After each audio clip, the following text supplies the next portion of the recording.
ግን ለምንድን ነው ያልወፈርከው? እናቴ እርጉዞና በቀጭኔ ስቃ ነው። እንዴ እንደዛ የሚባል ነገር አለ?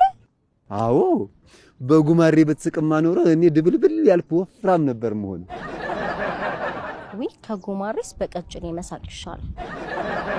አንቺ እየቀለድኩ ነው ደሞ ልጄ ቀጭን እንዳይሆን ብለሽ ቀጭኔ ስታይ እንዳትኮሳተሪ። እኔ ከእውነት መስሎኝ ገርሞኝ ነበር። አይ እናንተ ዲያስፖራዎች የሰማችሁትን ሁሉ ታምናላችሁ አይደል? ምን እናርግ ከሀገር ስለራቅን እኮ ነው። እናታጣሩ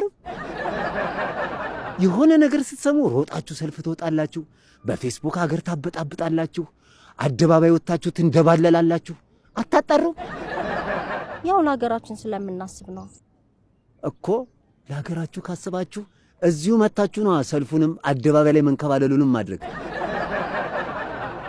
ስትንከባለሉ ልብሳችሁ እንዳይቆሽሽ ፈርታችሁ ከሆነ አስፋልቱን እናጸዳላችኋለን። ልብስ ቢቆሽሽ ምን ችግር አለ? ይታጠባል።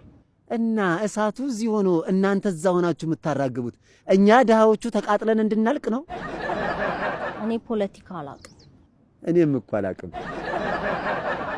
በእናንተ ጦስ እኛ እየሞትን ስለሆነ ከመሞቴ በፊት ለጥንቃቄ ብዬ ነው ያወቅኩት። አይዞህ አንተ አትሞት። እንዴት? ቀጭን ስለሆንክ የተወረወረው ፈንጂ ስትሃል ማለት ነው? በቃ እሱን ተወውና ለምን ግን ቀጭን እንደሆንክ እኮ አልነገርከኝ። የመወፈሪያ ስሬ ተበጥሶ ነው። ምን በጠሰው? ረሃብ፣ ጠኔ፣ ችጋር፣ ቸነፈር ሲፈራረቁብኝ ተበጠሰ። ምግብ ይርብሃል ማለት ነው? አዎ።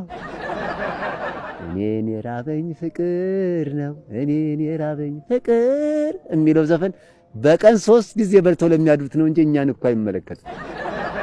በጣም ታሳዝናለህ።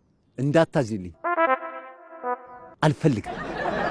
የእናንተ አዘኔታ ፎቶ እያነሳችሁ ኤንጂኦ ከፍታችሁ መሸቀል አሊያም ደግሞ ጎፈንድሚ